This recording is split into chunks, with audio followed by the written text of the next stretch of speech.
Loibner-Waitkus.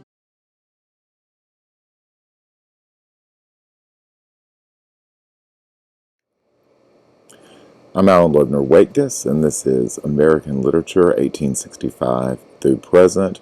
And what we're going to do in this video is go over the literary terms. We're going to look at the computer, and I'm just going to do audio over it. And I know we've discussed these Quizlet cards a little bit, but I'll post a video on how to take the exam soon, even though there's a little time left. And this should give you an idea of how to study for that. And so we're going to look at the literary terms. I'm going to go over those. And then I'm going to go over a few of the vocabulary terms.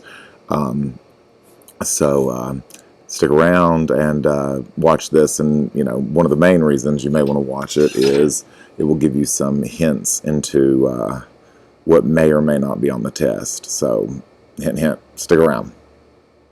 Over the what you need to be doing to study the literary terms, okay, for the exam. So these are important, and I'm going to go not just show you how to study them. We're actually going to go over them because I want to talk through some of those. So there are two ways. I'm going to open up.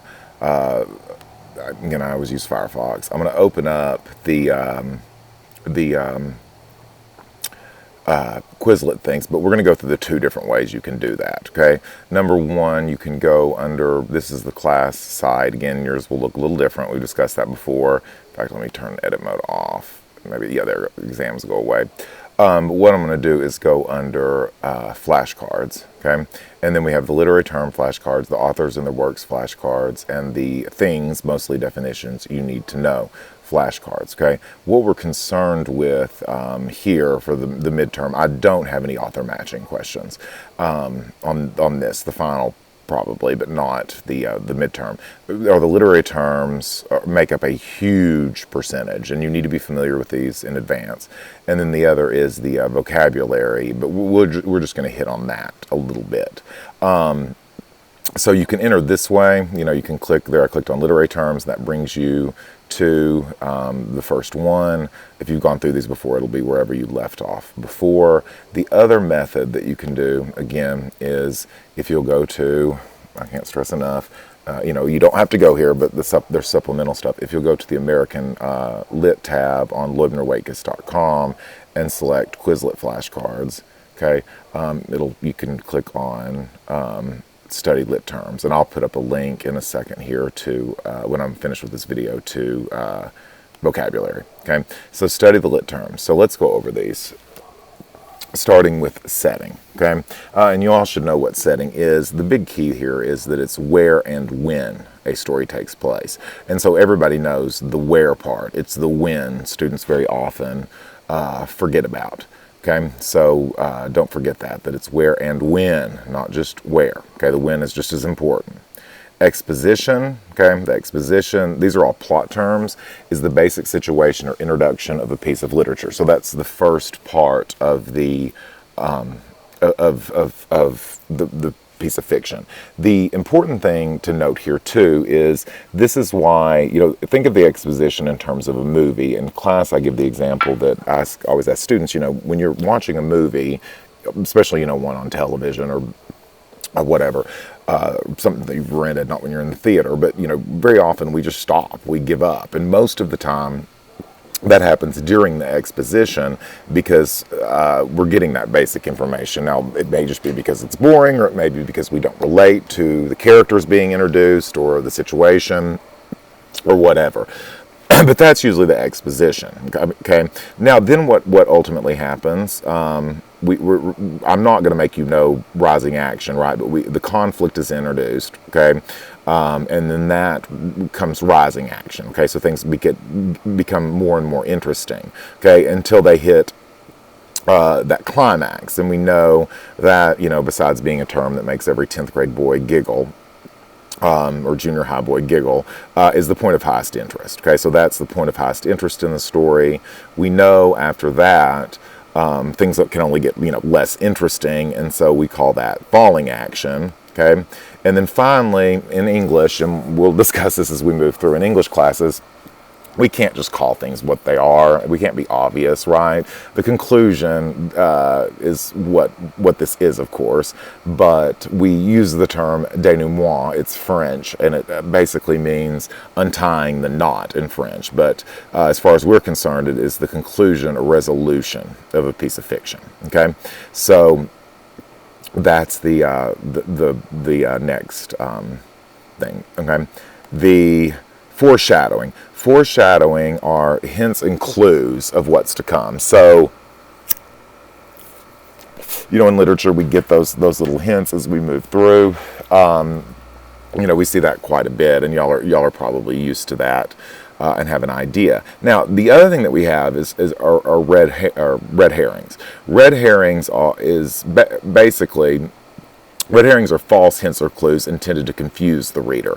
Okay, very often, and possibly how it may appear on the test, hint, hint, is that's false foreshadowing. Okay, so that's when we're given ideas that go in the wrong direction. We see this in a lot of mystery novels and other things like that. I mean, for instance, let's assume, okay, with red herring, let's say that I'm going camp. We as a class decide to go on we've just become so close here that we decide to go on a camping trip. And, someone's making a movie about it, or someone's writing a drama, or someone's doing a short story or a novel or whatever, some sort of piece of fiction. And during the course of that, it's noted, people start being murdered. They're being stabbed to death. And while I'm in my tent, it's noted, or we see a knife fall out of my bag. Now, most of us would assume, that's foreshadowing, that's a hint, he's the killer. And it may just turn out I was going to surprise everybody with a fantastic meal, and it was somebody else in the story, another person in the class who's the murderer. And so that would be a red herring. That's intended there to confuse you. The protagonist of a story is the main character. That's important. Main. It's not always the good guy. The example that we always use for a protagonist who's not the good guy is Ebenezer Scrooge in A Christmas Carol. Again, he ends up good, but it doesn't matter. The movie The Opposite of Sex, starring Christina Ricci, she's sort of a horrible character, remains a relatively horrible character, and that doesn't change the fact that she is the protagonist. Okay, the antagonist then is not necessarily the bad guy, right? It's the character who comes into conflict with the main character. Okay. So that's protagonist and antagonist, okay? Now, these other terms relate to character. A round character, okay, is a character, a round character is a well-developed three-dimensional character. So this is a character, we have a sense that we know, we understand, we get an idea of the character's personality, all of those kinds of things, okay? So that's important, as opposed to a flat character, and that's a character that's underdeveloped and not really, a two-dimensional, underdeveloped character. The sisters in Barn Burning, which you haven't read yet, but you will eventually. The servant in A Rose for Emily. We see, most characters are probably going to be two-dimensional. Okay? I'm sorry, flat, but same thing. Dynamic character. A dynamic character is a character who changes over the course of the story. Okay, so something happens. Back to Sardi in Barn Burning, that's a good example there. The child, I don't want to ruin it too much, you haven't read it yet, but we'll just say there's a huge change that takes place in Sardi in Barn Burning. Okay, as opposed to Miss Emily, who doesn't really change over the course of the story, right? She's sort of the same person, and she's what we would consider a static character. Okay, a static character is a character who doesn't change over the course of the story. So we don't get sort of any epiphany, we don't get any major changes. It just becomes, the character just stays the same. Stock character. This is a character that we see again and again in literature, and the example that I always give are the characters on The Simpsons. Okay, not necessarily the main characters, even though you could describe some of them as stock characters. You've got, think about how many shows or books or whatever have the corrupt politician, which The Simpsons has, right? You've got the bumbling police officer. Okay, you've got the nerd. That was a big thing in the 80s and 90s with the Urkel and all of that. You had the class nerd. You've got the town drunk. Okay, so the stock character is a character we see again and again in literature. The town drunk, the bumbling cop, the nerd. Okay, those kinds of things. So those are stock characters. Now, stories are told, and I'm not going to get into omniscient and limited and all of that other kind of stuff. That's not that important for me that you know that. But it is important for me that you understand when something is written in first person. Okay, it means that the narrator is a character within the story. Okay, it does not mean that person's named. Okay, a perfect example there is A Rose for Emily by William Faulkner. We never know who the narrator is. We lots of people have different theories and that kind of stuff, but we do know that it is someone in the story, possibly plural. The person keeps referring to we, the narrator keeps referring to we. That could be read as, it's just a townsperson. We don't know. Faulkner never specifically tells us. Very often we know, but in that case we don't. Third person is the other point of view. Again, these are often abbreviated POV or point of view. Third person is the narrator is not a character in the story. Okay, so it's written from that perspective of that. Now, that doesn't necessarily mean we don't see it from someone's perspective. It's just that person's not telling the story. If you've ever read A Good Man Is Hard to Find by Flannery O'Connor, she focuses on the grandmother's perspective, but we never actually, it's not written in first person, it's written in third person. A good example from this class was the other two. We see Waythorn's thoughts and no one else's. We get inside his mind, but it's not told from his perspective or anyone else's in the story, and therefore it's third person. Verbal irony. Now, we have 3 different kinds of ironies, and you need to understand those, okay? And they're very different. And none of them are what Alanis Morissette sings about in that song Ironic, okay? First off is verbal irony. Verbal irony is when the literal, okay, and the figurative meaning, the intended meaning of a statement differs from the meaning that the words appear to express. Okay, so that means that what someone says means something different than it does on the surface. I give the example of a Dennis Cooper novel. And Dennis Cooper's an American novelist who's writes some pretty transgressive, some pretty weird stuff. And in one of his novels, I believe, and I cannot think of the name off the top of my head, the character is a child molester, and he's sort of molesting these children, and he's drugging them, and all of this other stuff is happening, and they're sort of waking up and fighting him, and it's this really grotesque scene. And in the middle of it, someone calls and says, do you want to see a movie or go to dinner, or invites him somewhere, and the character says that he can't because he's sick. And again, the sick on the surface, what he means, even though it's not the case, is his excuse. I'm ill, I've got a cold, or, something that's going to keep me from going out. And, of course, what we see underneath the surface, the verbal irony, is that, he's sick in the mind. So it has that double meaning. So again, keep that double meaning is verbal irony. The same thing with Emily Dickinson in I Heard a Fly Buzz When I Died. She says, and then the windows failed, right? Now, on the surface, she means, we know for certain she means, they can't get the window open to let the fly out. Some people see this as verbal irony in that she, the windows being the eyes, right? The windows to the soul or whatever, and that's kind of shut out. And so, again, some people see that as verbal irony. Situational irony, and this is the more common type. This is basically just the opposite of what the reader expects to happen happens. Okay, it's just when you don't expect, it's set up in a way that the story's set up in a way that you think, oh, well, this is going to happen, and then it doesn't. Okay, I'm writing a story about the homecoming queen who, lands the unpopular girl becomes homecoming queen and lands the football player, and all of her dreams come true, and then she goes home and kills herself. That's not what you would expect to happen in that situation, thus making it situational irony. Dramatic irony, again, I said these are all very different. Dramatic irony is when the reader or the viewer, if it's a play, knows something that the characters themselves don't know. Okay, the reader audience knows something the characters in the story or play don't. This could be as simple as, there's in horror movies, there's a guy behind the curtains. We see him, but the person there doesn't see him.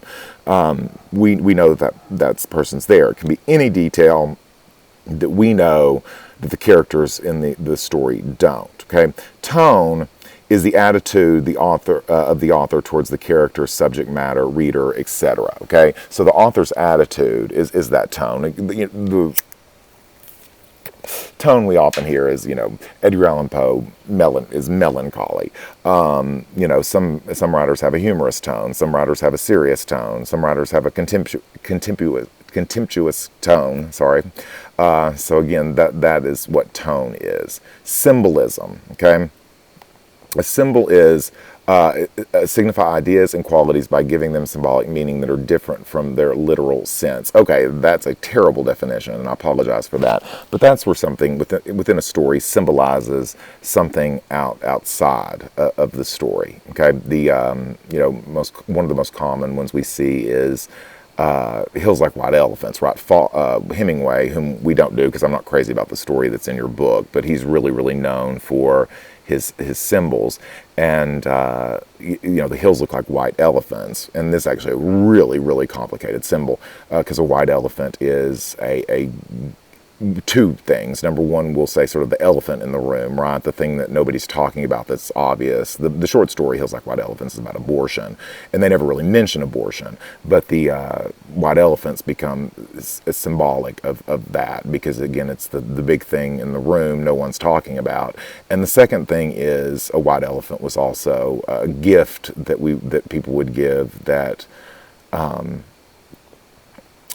was sort of a burden, right? So you're given this gift, this white elephant. We would give sort of a king or somebody a white elephant we didn't like, and then it's like, oh great, seems like a great gift on the surface, and it becomes this huge hassle.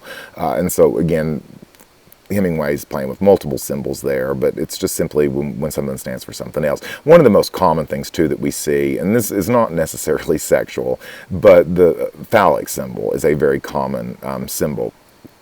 So, for instance, anything that is longer than it is wide, and you can kind of imagine that, is often symbolizes masculinity. Okay, we saw in the other two, the cigars being very symbolic. Okay, in that situation, probably a little dirty. Illusion. Illusion differs from a symbol in that it is a brief and indirect reference to a person, place, thing, or idea of historical, cultural, literary, or political significance. So that's when you reference something outside the story. You kind of allude to something. There's a burning bush in the story. That's clearly an allusion to the Bible. So I don't know why the spacing is so messed up on this card, but anyway, that's what an allusion is. Okay, so when it's making a reference to something outside of that, and the most common that we see probably in literature are biblical allusions. Theme is the main idea or underlining meaning of a literary work that may be stated directly or indirectly. Okay, it's not necessarily, or it's not the moral. It's just the main idea or underlining meaning of the work. Okay. Metaphor. A metaphor is a resemblance of two contradictory or different objects is made based on a single or some common characteristic. Okay, you learn in school, it's when you use is or say something is something else, right? That makes it that way. And then a simile, which we'll talk about in a second, is using like or as. A simile is actually still a metaphor, so I've got to be really careful on how I work those. Like or as doesn't make it not a metaphor, it's just becomes specifically a simile. Example here from your the songs is Sia, it's David Guetta or whatever his name is, got the for some reason gets credit for that song, but she wrote and sings it. He just does whatever he does, and she says, I am titanium, right? She's not really titanium. That's just a metaphor. Okay. Simile. Simile is basically a metaphor where we draw resemblance with the help of the words like or as. So specifically, if I said he's, tall as a mountain, okay, that's a simile, okay, or she runs like a cheetah, okay, that's a simile. Alliteration is a number of words having the same first consonant sound occurring close and together in a series, okay? Peter Piper picked a peck of pickled peppers, okay? Now that is also a tongue twister, but that repetition of that beginning consonant sound, that p, is, makes that alliteration, okay? Personification. Personification is when we give human characteristics to things that aren't human, okay? So specifically, we say the tree waved its mighty arms, okay? Trees don't have arms. So that's personification. A subcategory of personification is pathetic fallacy, and that's when we specifically give human emotions, okay? Now, don't confuse human emotions on your exam with acts, okay? Laughing is not an emotion, but so it has to be an emotion. Now, the reason it's called pathetic fallacy, it's not a bad thing, but the critic who coined the term thought it was a bad thing, so he gave it a negative name. But now we don't consider it, things change in literature, and in our opinion of stuff. It used to be considered quite exquisite to rhyme a word with itself, and now we kind of consider that lazy, right, in most cases. So pathetic fallacy isn't a bad thing. The example, one of the most common examples, and it's nothing that we read, but that I always use, is Daffodils, or I Wandered Lonely as a Cloud by William Wordsworth. He says that the daffodils wave, I think is the term, wave their head in sprightly glee. Okay, glee, as you know, means happy. Daffodils can't be happy. So what we've done there is we've given an emotion happy, okay, to something that's not human, some daffodils, okay? Onomatopoeia, it's the word everybody knows but nobody can spell. Onomatopoeia specifically means when we use words that sound like what they mean, okay? Click, clack, drip, zip, even bomb, words that we don't think about. Bomb, we never think, well, that sounds like what it means, but it does kind of have an explosion sound, okay? We don't just see this in poetry, we see it in other things, but it's usually a poetic device. Hyperbole, another example of how in English we love to make things more complicated than they already are. It just simply means exaggeration, okay, for literary effect. So when we exaggerate something, I'm so hungry I could eat a horse, okay? When you're around, I just die. When you're not around, I'm sorry, I just die. Well, unless you literally die, which you probably don't, that's not true. So that's an exaggeration. So that's hyperbole. Epistolary, okay, we talked about that. That is fiction written as a series of documents. The usual form is letters, although diary entries, newspaper clippings, and other documents are sometimes used. I think the only epistolary we read in this class is the yellow wallpaper. Off the top of my head, it's the only thing I can think of that's written epistolary. Sorry, I mispronounced that a second ago. A great example, another example, is the color purple is an epistolary, and so by Alice Walker, but we don't read that, okay? In medias res, and this should be italicized, but Quizlet does not give me the option because it's a Latin term, and it's Latin for in the middle of, okay, basically it's when we start a story in the middle of a narrative or plot, and it doesn't have to be smack dab in the middle. We start, we can start at the end or close to the end, and then work our way back, but that's considered in medias res. Okay, A Rose for Emily is a perfect example of that. It starts with the town people gathering for the funeral, then we go back, and then we end after when they discover something that you'll figure out when you read it. Bildungsroman, this is a German term, means coming of age story, okay? So if someone comes of age, and it doesn't, I mean, that does not mean they start as a child and grow into an adult. That just means that they, you know, symbolically, or not necessarily symbolically, but just somehow in a way become, you know, different and grow up, okay? Barn burning is a perfect example when you get to that. I'm trying to think, and I'm pretty sure nothing else that we've read so far that we read before the midterm would fit that description off the top of my head. I'm trying to think if that's the case. Oh, no. There's also The Man Who Was Almost a Man would fit that category, which you also have not read yet.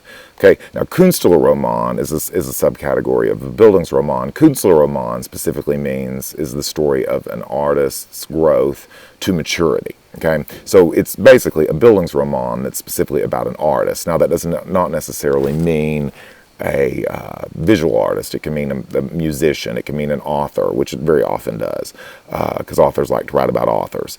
Sonny's Blues by James Baldwin, which we don't read, but you may have read in Comp 2, and I know I teach in Comp 2, is a Künstlerroman. It's sort of the coming of artist of a jazz musician. Okay, so that takes us through the flashcards on literary terms really quickly. I want to move back, and again, it wasn't under my my website, but I will get that up. Is things, mostly definitions you need to know. I'll call it vocabulary under the tab on my website.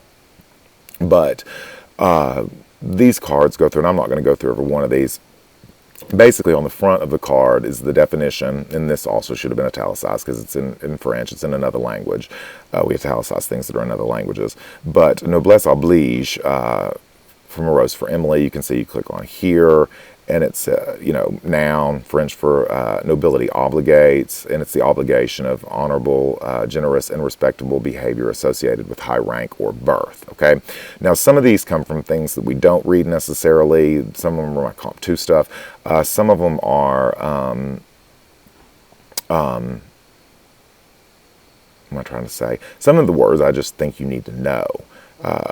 Because you'll run across them eventually. Okay, here's another one from A Rose for Emily, and these aren't in order. The stories aren't in the right order, but that's fine.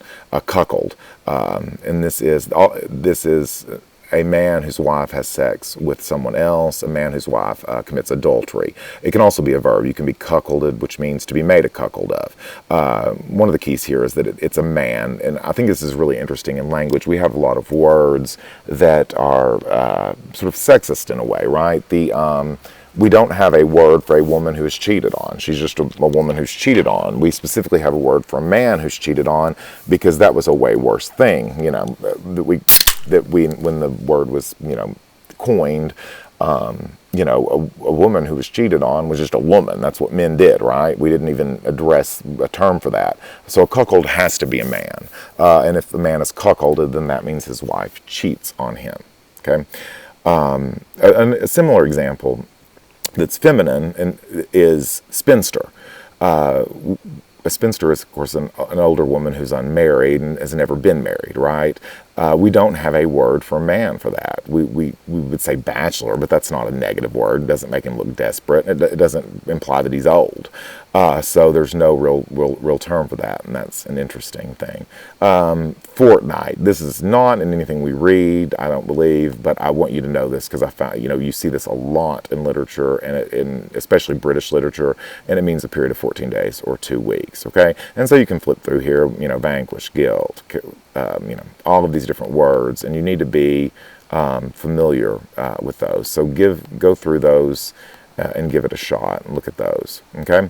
Okay, so we will end this there, and be sure you watch the video on how to take the exam, and I'll talk to you soon. We'll follow up relatively quickly with my what am I trying to say? My coverage of Rose for Emily and Barn Burning, both of the Faulkner stories. I should have videos posted in the next few days.